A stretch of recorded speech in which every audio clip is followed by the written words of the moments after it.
Hello, everyone. I'm back with Úrwiga, and we're going to be talking about how he came to the new right. How are you? I'm very well, thank you. Oh, wait, we already went through all that before. Sorry, force of habit. So, I think we left off last time where you were talking about sort of your ideal type of governance structure, because that's obviously what high Toryism is all Yes, about. It's about exactly. the government and how it's structured, etc., and why should it be structured, and what traditions are to be held on to and which should to be tossed aside as redundant. Yeah. So yeah, without too much ado, how would you like this country to be structured? Essentially, I suppose this is where my break with many high Tories would probably come. But I'm obviously a Catholic, so it would be more sort of Catholic Toryism as such. So would you? Sorry, just a first question, because I Yeah. think this will escape me if we get into your particulars. Would you abolish the Lord Spiritual? You have to remind me exactly what that implies, just for the minute. Well, I suppose it would imply the Church of it. Sorry, are you asking what the Lord Spiritual are? Yes. Although I Oh, think. it's the bishops in the House of Lords. Oh yes. Yeah. Okay. Yes. I've got you. Okay. So essentially, um. I would, well, yes. So I would abolish the Anglican bishops, but obviously reinstate them as Catholic bishops, for example. So if so, you would get rid of all of the Church of England bishops and you would replace them with So Catholic I would clergy. abolish the Church of England, Oh, essentially. you'd abolish the Church of England. Okay. Yes. Why is Uh, that? as a Catholic, I believe obviously this country was originally Catholic, as far as its Christian history is concerned. Well, we were Chalcedonian before that. The Catholics invaded, literally, in 1066. No, because we were still adhering to the Church in Rome, just in a different way. But But we still had a relationship with the Pope, even. we were essentially Orthodox back then. I think that in terms of the various church sectors, the water was a lot more murkier back then in terms of sort of a strictly defined, coherent church structure. But I would say that we would have developed into a Catholic nation anyway, being in Western Europe. And I think most of our greatest religious traditions, or at least the early ones, sort of were Catholic. You've got sort of the shrine at Our Lady of Walsingham, and so on. So yeah, essentially, I would abolish Church of England and replace it with the Catholic Church, or essentially reinstate the Catholic Church. But I'd have some degree of religious toleration. I wouldn't sort of obviously go around burning heretics or anything like that. I don't. That would be rather unfair. But I would sort of encourage the revival of Catholicism. Okay, so who would have the final say on church matters in England? To be the the papal legates, or I'd essentially try and sort of um, I would essentially try and reach agreement with the Pope, where obviously we're part of the Catholic Church, but have a good degree of sort of autonomy. Essentially, yeah, I mean, a papal legate who is sort of British would have. I would essentially, it wouldn't be that, because obviously the Pope isn't infallible. There'd always be a degree of, well, this is an imperfect human. He doesn't necessarily always make the right decisions. He doesn't necessarily always know what's right for Britain. And I would therefore say that whilst we would, adhere to what he says generally, yeah, a good degree of autonomy. We take our cue from Rome, but not in a sense that's in any way subservient to Rome. yeah. So it's sort of like we covered last time. It's the recusant sense. Yes, yeah. Yeah, because it makes sense to me, of course, because, and this was obviously something that it's not really clear-cut in Catholicism, because you have the investiture controversy and all sorts of secular versus ecclesiastical battles for power there. It's not really clear because the king obviously rules by the divine right of God. It's by the will of God that he sits the throne, and therefore he can sort of oversee temporal matters. He's man's link with God, as the traditional theology goes. Yes. Whereas the College of Cardinals, the Holy Spirit temporarily, would possess them in order to select the right man.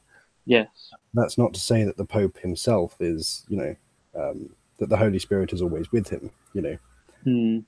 No, I mean, I say that there's never been a Pope who shouldn't have been Pope. Yeah, I agree. Theologically speaking, that's not what I was saying. I was saying that there are popes whom there are popes with whom the Holy Spirit inhabits them more, and some who are less devout, and the Holy Spirit would have inhabited. Did Pope Alexander VI, was the Holy Spirit with him when he fathered, his bastard daughter Laura with his mistress inside the Vatican, whilst Pope? It's not one of the more, no, I mean, I think it's one of the great reminders that they are, at the end of the day, sort of human, and they're capable of the same mistakes as we are. It's just it's a more sort of divine sort of office. And generally, they are more in touch with God than we are. It's like, I mean, it's like Pope Francis. I disagree with a lot of what he says, but I don't think for a moment that he should not have been Pope. I think in some ways, in terms of from a very practical point of view of the longevity of the Catholic Church, he's probably done a lot of good in terms of attracting it to the youth and so on.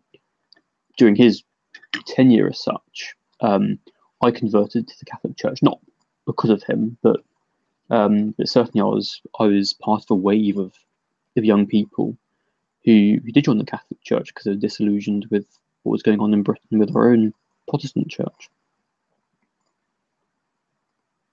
Right. So, okay. So going back to the structure, you'd still keep the Lord spiritual, but you'd replace them. You'd alter their. There'd be Catholic cardinals and bishops. Yeah. Right. Okay. So that's that side of it. I would still so the monarchy would exist as it currently is. I don't see any particular reason, so long as they. I think I'd want the monarchy to convert to Catholicism. I don't really see any objections to the current monarchy. Really, I think they're popular, which is what they need to be at the moment. I would like to see a Britain that's probably more connected with its Commonwealth. Ideally, I'd obviously like the Empire, but that's not. Do you not see the precedent of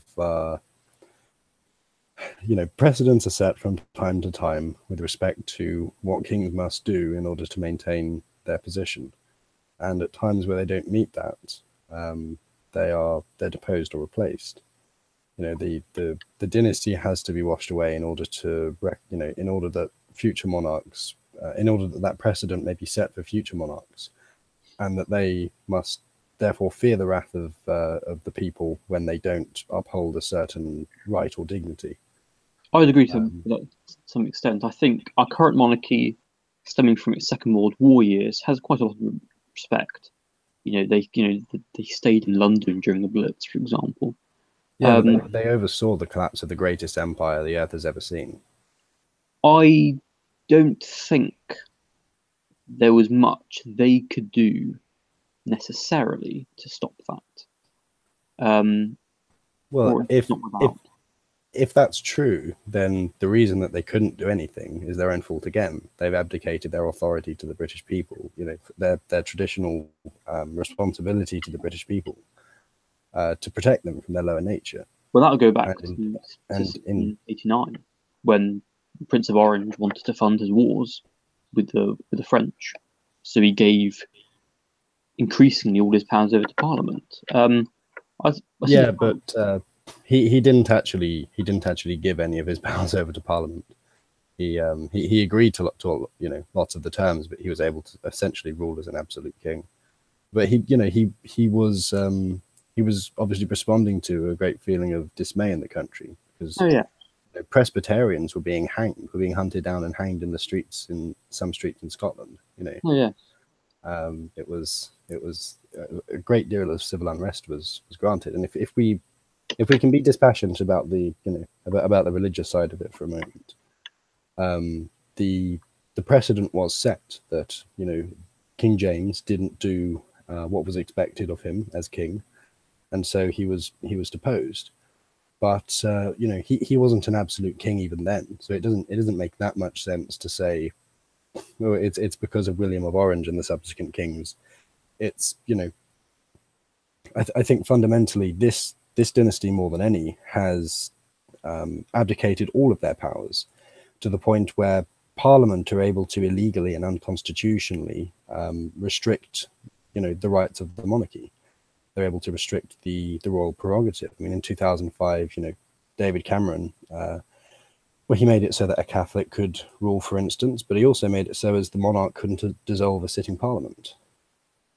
I think that's all. I think it's all rather unfortunate. I think the monarchy has thought its sort of hands have been tied behind their back. They've been tied by themselves, though. It's their position in the Constitution to enforce the judiciary and make sure that the Parliament don't act unconstitutionally like that. They let it go by the by. And so I think the precedent has to be set that you can't abdicate your responsibility to the British people, and you can't engage in their replacement in order to keep your crown. Both of these things will lead to the ousting of your dynasty. And it must be said there were a lot of people, regular people, that were very unhappy with the royal wedding. With the current one, the recent one with Meghan Markle and Harry. I mean, if you think about how far even the royal family has fell from their own principles, so as the Queen, as I'm sure everyone knows, is very anti-divorce, always has been. And obviously her father became king only because her uncle, the previous king, he decided to marry an American divorcee, and the people didn't want that, and so he can't remember if he abdicated, or I think he abdicated, and this, and of course she, I believe, disowned her own sister for being a divorcee, and she I think she stopped him in her early life from marrying a divorcee as well. So this is, even by their own standards, they've totally dropped the ball. So I think going by that, then I suppose you would want to sort of somehow trace back to an older Stuart. I think my objection would be just to pluck someone out of thin air who we know nothing about, is my main fear, on practical terms, in terms of when it doesn't need to be popular, and just sort of producing someone who hasn't even perhaps lived in the country for whatever or something. I think there would be sort of objections to that. Well, as I understand it, the Jacobite claimancy comes from Charles I, and is actually no better than the Hanoverian one. The Hanoverian one is actually the senior claim, but you could set it right by by the traditional laws of the Constitution, and so as to exclude women from the inheritance, as is the ancient custom. And you could and therefore therefore it would be the Marquis of Bute, who has resided in the United Kingdom, whose dynasty has been entrenched here for hundreds of years. He still has like a parallel history. His dynasty has a parallel history to that of the royal families. And you can just sort of Google him and find out about him. I think the previous Marquis was like a famous race car driver. I think his ancestor, the Earl of Bute, was the richest man in the British Empire by quite a lot, and who was into all kinds of eccentric things. There's sort of a body of history to sort of go alongside that of the deposed house. But I do think that the precedent needs to be set, and I think sure you can argue to an extent that they've done a lot of good and they've made the best of a bad situation, and it's not their fault, and that and that they've perhaps earned their place in the royal line. And I would tend to agree. I mean, my ideal would be like to have maybe like William's eldest, abdicate, and then just have Princess Charlotte marry like the heir of the Marquis or something. Okay. Nice sort of moderate, and that way also we wouldn't have this horrid German house on the throne. Yeah. Because at the end of the day, I think it's about public image, especially if you maintain a symbolic, sort of ceremonial monarchy like we have now. It's national pride, and I think by having Charles as our next king, who is of the royal house Saxe, Coburg, Gotha, Schleswig, Holstein, Sonderburg, Glucksburg, and like just hearing that every time, it just doesn't fill me with Albionic pride, doesn't fill me with pro-British fervor. No, there's certain truth to that. Yeah. Okay, so we've sort of gone through the Catholic and the houses. What about the actual system, though? Because obviously mixed government is high Toryism is all about, as described by Burke and the Pitts. Yes. So it's all about the system. Essentially. So to have that. Mainly hereditary. I don't mind giving the odd. I'd preferably have some prime ministers coming from both houses, but I wouldn't mind the odd, peerage to be given. But generally, House of Lords would be predominantly hereditary peers. House of Commons, I think, despite having some admiration for some of our female MPs, I think I would limit its membership to sort of the traditional sort of landowning male population. Would be my model for what we would have in the House of Commons. A sort of a yeoman burgher kind of democracy, essentially. But I would have universal enfranchisement, at least for at least for every citizen or subject to the crown over 18 without a criminal record or any other outstanding circumstances. So you'd limit it both by age and criminal record? Yeah, essentially, and obviously you have to be a citizen to vote in an election. A general election. I was thinking about referendums the other day, and there isn't too much of a precedent for them really. But I think we have achieved some of our more useful, objectives, like for example, EU referendum with referendums. So I'm not entirely opposed to them either. I think one of the main things I would press for is a very local democracy, with power given more to the shires. And I'd probably try and weaken the city. Certainly, not obviously financially, but I would sort of dilute its influence, its control over the. Yeah, no, I totally agree. Which is why I actually prefer the old shire models and the old, borough constituencies and the parishes, because individuals within a state, within a particular area, they have a right to vote within their area, is the way I see it. They don't necessarily all. I don't really like this sort of fetishization of democracy where you must have sort of this proportional vote with a proportional outcome. Rather, I think it's I think it's better to be sort of rooted within your locality and to vote on behalf of your locality. Yeah, exactly. That's my sort of opinion. I think, in other terms of democratic aesthetics. I think I'd probably like to see the return to having Tories and Whigs. I think would be a good dynamic because, whilst I wouldn't say I am a Whig. I think they're not entirely disagreeable in their most sort of oldest form. They're not sort of, I can sort of tolerate them as such. I wouldn't like to see the Labour Party, but I don't know. I mean, obviously it's hard to decide what sort of parties there are and there aren't. What else? I think I'd probably like to see. I mean, this is a difficult one actually. I've always thought it's perhaps unfair on Cornwall, seeing that the other Celtic nations have their own identity sort of beefed up more than they do, because obviously they're another Celtic country.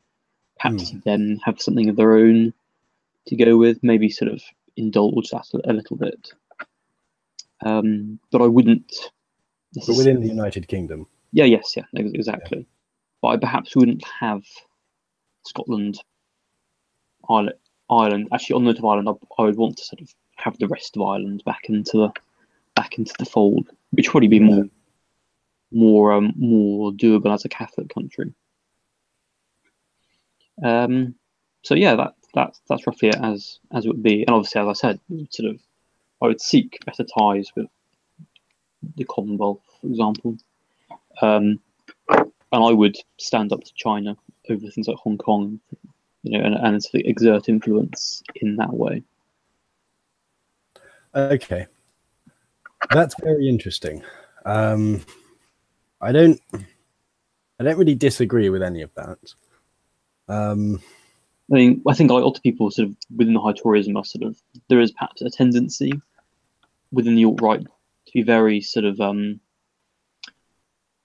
nativist and sort of stay with your own borders. I think Britain has always been an international power for a long time. It's always been a sort of a trading nation, and I would say, whilst we want a very aesthetic Britain of cottages and sort of cricket on the green with warm beer, I think there's also another side to us which has always been sort of outgoing to the rest of the world and sort of neglecting Europe in a way. I think we always view them as a bit odd.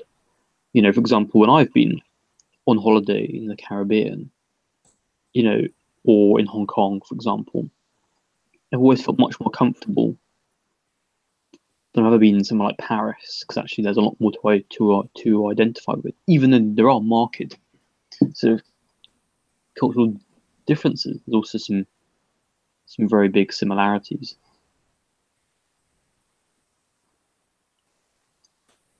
Between Britain and Hong Kong? Well, are you sure?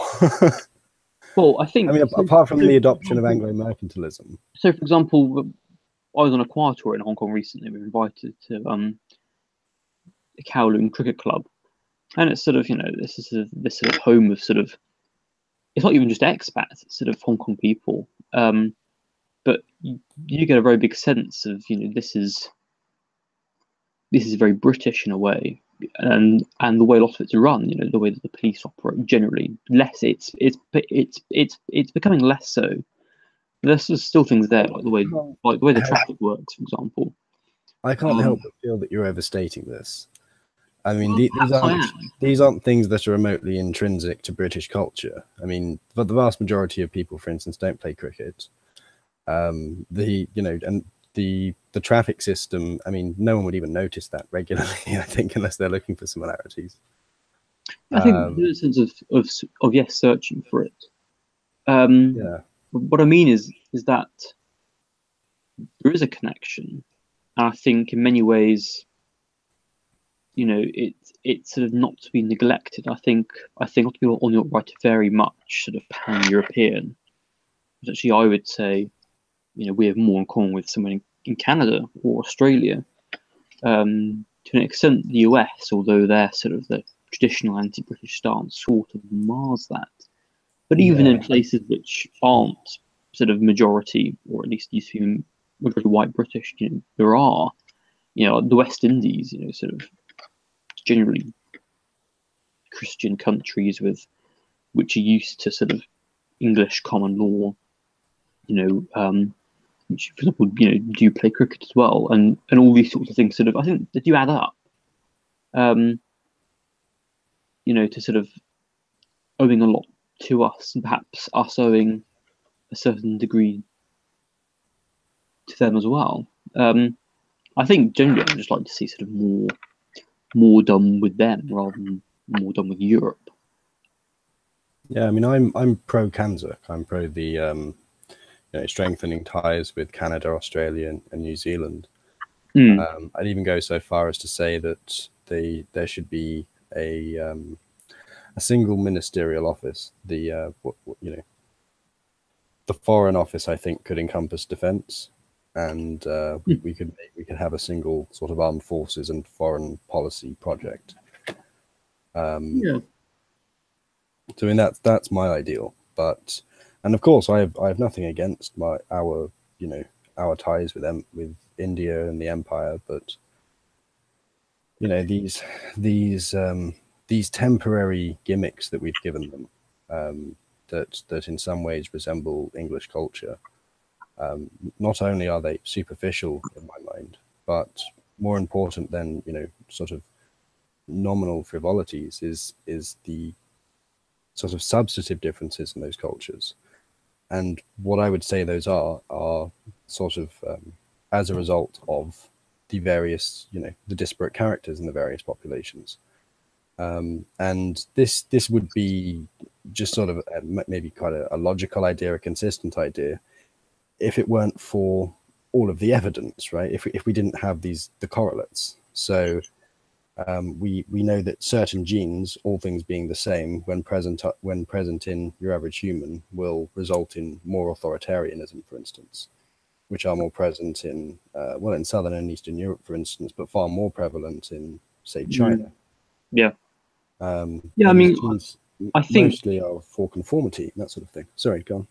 Yeah, I mean, I think there's a risk of sort of overplaying that whole sort of India sort of card and so on. And I think sort of India, was very much its own civilization before we arrived. So I think there's only to a certain extent to which we can sort of really identify with them. Well, what I would maintain is that there is a link and a bond there that shouldn't, be ignored. And there is a certain degree to which, they do have a legacy there. Many of them, were not sort of obviously ethnically British, but a lot of them did, come to sort of act in that way and, aspire to be sort of English gentlemen. Certainly back in the day. I think in terms of moving forward as a sort of global nation, as we will inevitably need to do, and as we sort of are, and obviously sort of countering big blocks like China, Russia, and America, I think that is my vision. I mean, that's my vision as well. Excuse me, sorry. That's my vision as well. And I think one of the main things that makes China so cohesive is that you have sort of the Han Chinese, the inner population, if you like, and it has all of these suffragant nations around it, which are somewhat related. But what's more important is you have this sort of organic. You have these concentric rings, if you like, of political affiliation that correspond with these concentric rings of homogeneity, of similarity, and I think that's very powerful. Because I mean, as you go west in China, there are three sort of very different groups in the Chinese, like the Mongols. Yeah, precisely, and it's not really west. It's sort of it's really in the north. It's called Outer Mongolia. Yeah, essentially. Well, yeah. So you have Outer Mongolia. And the Tibetan are really just a branch of the Chinese. Like Tibetan and Chinese share one common root language, one common ancestor. It's like Scots and English, Oh, right. Okay. So they're both part of the Anglic language family, and they're mutually intelligible. Yeah. So yeah. Yeah, I mean, China is an odd one. Um, Sort of very, very old country. I've always been a slight sort of Sinophile, actually, myself. Hmm. In many aspects, sort of, I quite enjoy the food. I quite enjoy visiting with the history and so on. I think they are quite a major threat to us at the moment. I mean, in some ways, they always have been. It's one of the interesting sort of things to look back in history. There's always been that sort of that foreboding of the sort of this sort of eastern landmass of people. I mean, we've always feared it in a way. Yeah, I'm less convinced. I don't think that China is going to be a serious threat in the years to come. Oh, I mean, We're already yes. So seeing this is their the other collapse, thing. to be fair. I think it is. It is. There are some massive hindrances it has. I was watching a no, not watching. I was reading a paper by someone who's saying, well, they have all these sort of actually they have all these barriers. So in terms of land trade, sea trade, and they are very much. Oh, that's because of their Oh yeah. they still run off very much a traditional economy, Oh yeah. and under their traditional economy, the Chinese operate under under systems of interpersonal relationships known as guanxi. Yeah. Yeah. Well, and even just sort of geographical barriers. You know, they're trying to invest in this new Silk Road thing, but they're very much, you know, in terms of naval power, they're definitely checked Yeah, by no, sorry. by the West. You know, their attempt to sort of get those islands and sort of build air bases on them as a sort of it's a bit of a sort of last resort. I think America has them pretty well checkmated for the time being. I think we may see them try and outmaneuver, but you know, for such a large nation with such potential, maybe you know, their power projection is absolutely pitiful.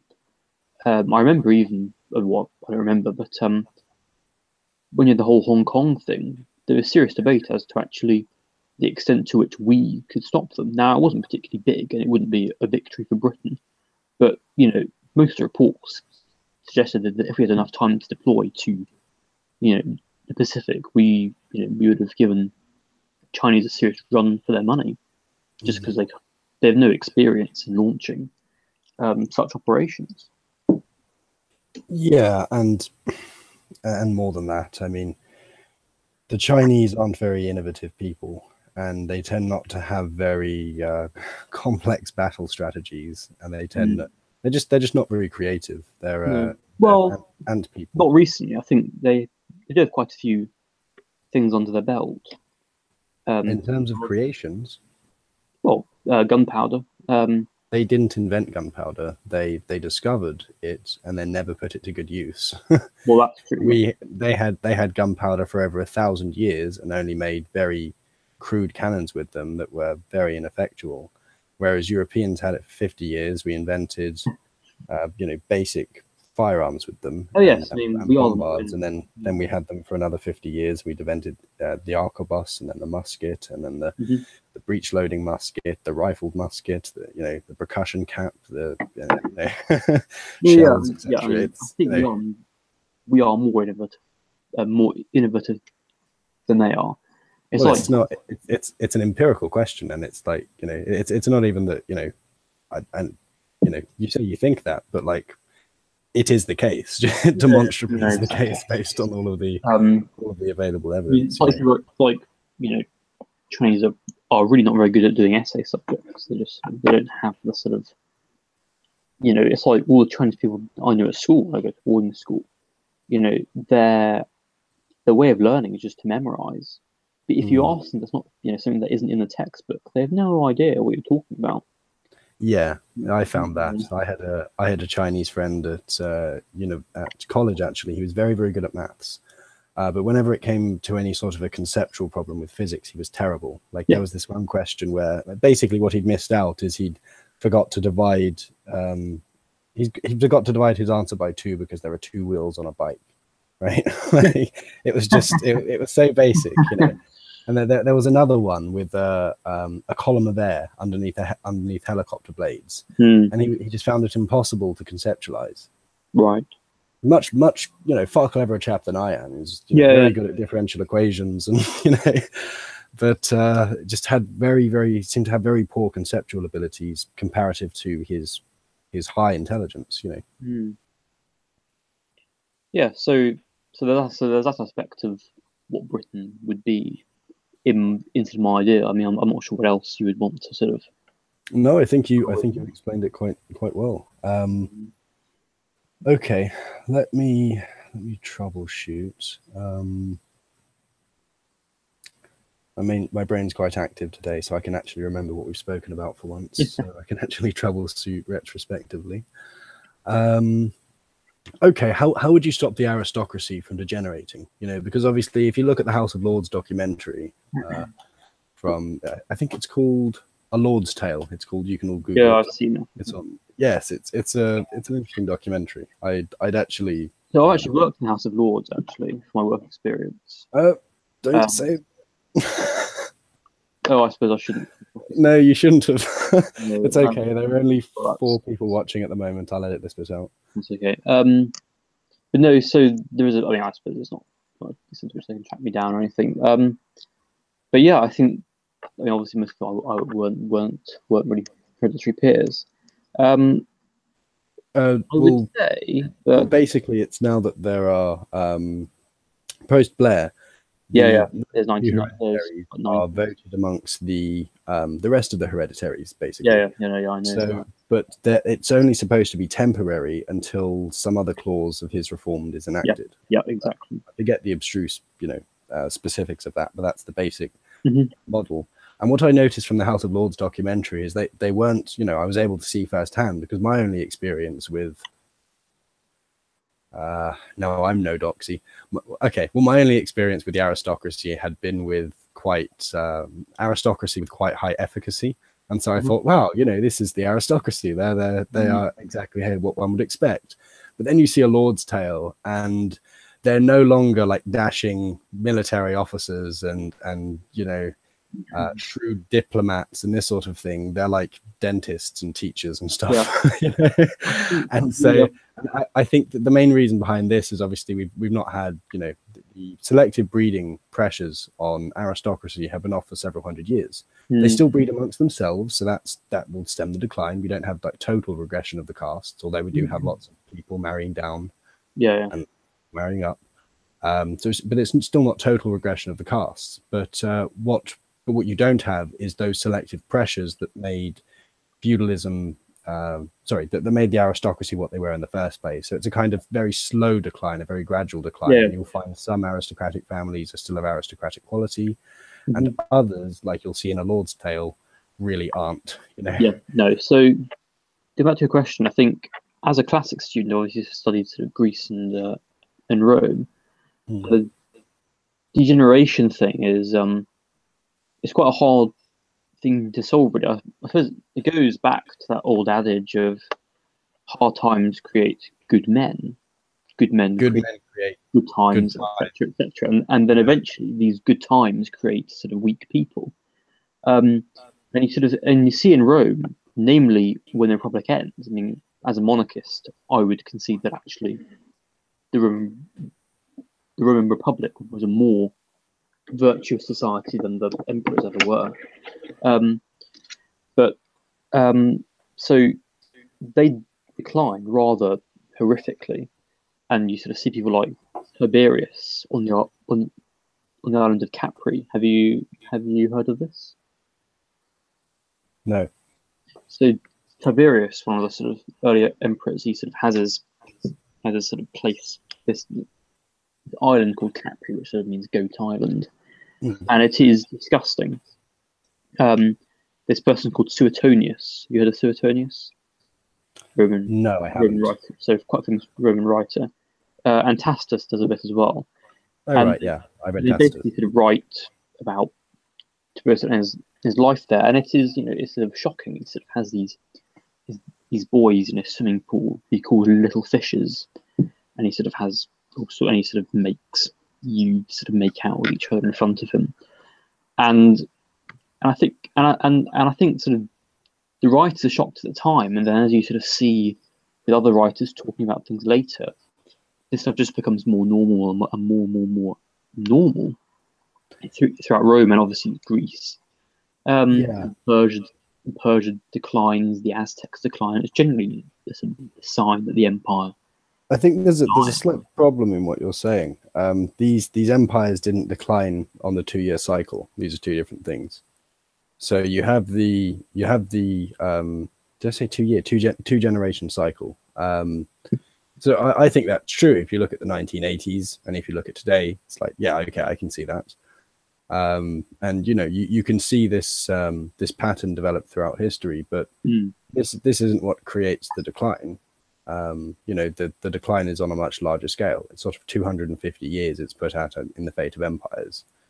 And I think this inability to actually say just how long just how long cycles are, this inability to actually define that, look, this is history repeating itself. Actually, the inability of a model to actually sustain that is seen in a lot of traditionalist work. So, for instance, Julius Evola says one cycle is 48,000 years old. Right. So you can't possibly be proved wrong there.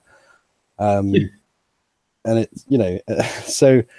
Yeah, I see what you're saying with regards to the cyclical nature of the 2-generation model. I think that's undeniably true. I think that, as you say, hard times create strong men. I think strong men create good times, and I think good times create weak men. But that is, I think the gradual decline is something else. I think they're two slightly different. You could say they're related. I'm sure they probably are, but that just conceptually they just, or sort of intuitively, they'd be two different things. Probably linked though. I don't know. I think there's not much you can. I don't think there's actually a model though for the sort of the healing of that to sort of actually try and reverse it, or at least not without the whole thing changing. So that behavior in Rome in the ancient world only sort of really got washed out with the advent of the Dark Ages. It was sort of that sort of broom came along, swept that aside, and then created this new sort of hard time, and then you sort of got a more virtuous sort of pious society until that eventually degenerated in on itself. So I think once a society goes into that kind of degeneration, I'm going to be quite pessimistic and saying there's not a lot you could do really to stop that once it's gotten to a particular point. I think you can sort of obviously prolong the extent to which you keep an aristocracy sort of moving and sort of active in terms of life. And I think part of their degeneration comes in through inactivity, is my main point. And I think if you keep them important within the country in terms of actual influence, not just sort of behind the scenes in old boys clubs, but if sort of a lot of them are in the military, I think a lot of them are in the law courts, if a lot of them are in the House of Lords, etc., then you sort of prolong that virtuous nature, at least on the outside. I think throughout history, people have always gone behind closed doors and done all kinds of run things, but yeah. Okay, well, I think that's us just about done. I can't really think of any other ways to troubleshoot. We basically believe the same thing, and it's really interesting to hear, particularly just in your language, the way that you have come at these subjects. It's a little bit different from mine, but it's basically the same views on government. And I mean, you are of course a filthy papist, and I won't hold that against. No, I'm joking. but I think we basically agree on just about everything. Would you like to do a part 3 of this sometime? Maybe after your little busy period you've got coming up? No, at some stage, yeah. No, absolutely. I mean, I'm not sure what you want to do that on. Maybe I could outline my governmental structure and you could troubleshoot it. Okay, yeah, absolutely. Splendid. The book will be up by then, so. Right. Oh yes, your book, yes. Yeah. No, splendid. Splendid. Well, thank you for coming on. Thank you everyone for watching. It's always a pleasure, never a chore.